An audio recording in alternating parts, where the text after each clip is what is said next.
Said your ride was it yesterday? It was yesterday, yeah. We started off in Columbia, Harley-Davidson, 1,000 bikes. It's like a train of noise just rolling down the back roads of Tennessee.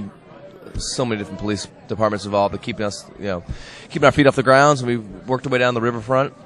5,000 fans already here waiting, and little concert, man. It was me and Luke Bryan, Jake Owen, Brett Eldridge, just a little concert. Easton Corbin, and Chase Rice. Yeah, too bad you couldn't get any good talent, any names. Guy. Yeah, I mean, I had to Luke Bryan. Yeah, you had to reach down and scrape the bottom of the barrel for something like that. No, but it's a good thing that you do every year because I know it goes to charity. Man. It's become an annual thing. Thing. This is our 8th year. You and I have been talking about it for 8 years at least. And this year we raised a record amount of money, over $300,000 for the Vanderbilt Children's Hospital and Children's Miracle Network. So it's really cool. I've had a wild year, man. Just been out the road with Miranda, doing all the shows on the Locked and Reloaded tour. So much fun. And big show here in town with Luke, part of his big explosion of a year. We played with him at the arena.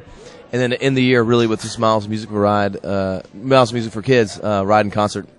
Feel a good note to go out on, so it's been a good year. So you've had a good year. It's been a great year, man. All the way around. And a new song, and a new record coming up. Is it done yet, by the way? The record's done. Actually mastering it this afternoon, and new song, I Hold On, really personal song that's for me, but I feel like for my fans it's connecting, and they're getting the larger, Well, it's referencing your entire experience, basically. Yeah, and the video which just came out, which is like the best video we've ever done, it's kind of a playoff of just my experience of moving to town and getting a guitar and starting at the small bars and clubs and working your way up, and really happy with the way the video turned out. But yeah, it kind of talks about my truck and my guitar, and then the bigger themes of faith and love and freedom that we all share as country fans. But it's been a great year, and it's a new song and a new son. I got a boy who's just born. Congratulations. Our son's you finally got a little bit of testosterone in the house. Yeah, man, we got a two little girls. Yeah, exactly.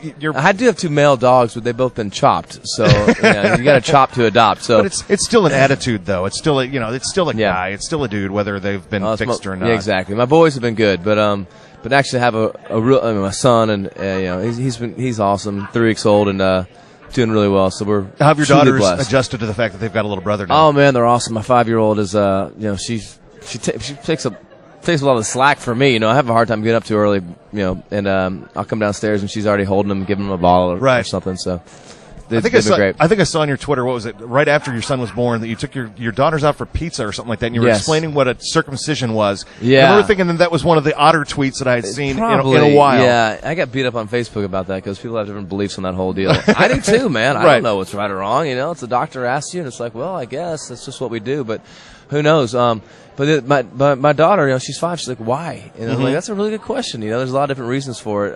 But so I was trying to explain to her, and the picture. Yeah, you even qualified, if I remember right, and check me if I'm wrong. You even qualified it by saying something along the lines, I don't typically like to tweet stuff about my kids. Yeah, but I don't tweet pictures of my kids, but this is like too precious. I kind of was using my fist as a reference for part of the male body, and one daughter was just like disgusted, and the other one was just like grossed out. I just remember thinking that was probably one of the odder conversations happening at Chuck E. Cheese that day or whatever it was. Yeah, it probably was. I'm hoping it'll keep them away from boys for a really long time. Just be totally disgusted. Be like, I don't want to go anywhere near that thing for a really long time.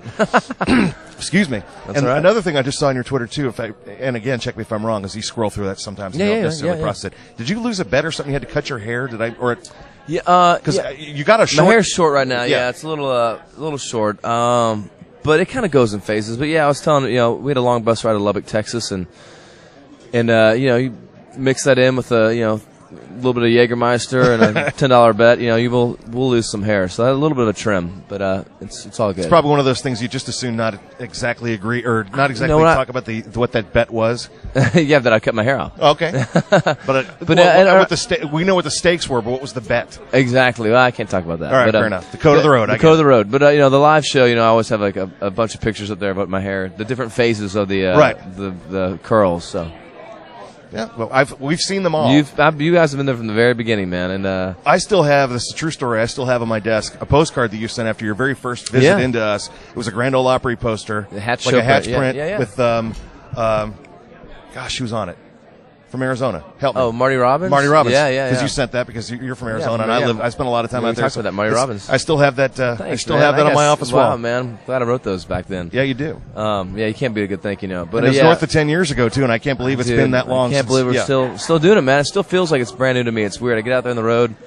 really has a lot to do with my band. Just the guys that just they have so much enthusiasm. They make it so much fun for me. There's never a bad day, never a bad night. Everyone's always having fun, and it makes me, just love being on the road still, even now with the girls and the family. You just got to get a bigger bus with a bigger slide out to take the entire. I got the bus, so I bring them out every now and then. And also, I bought that little single engine plane, so it helps me cut the corners off. I can leave the day of the show and get that extra night at home with the girls.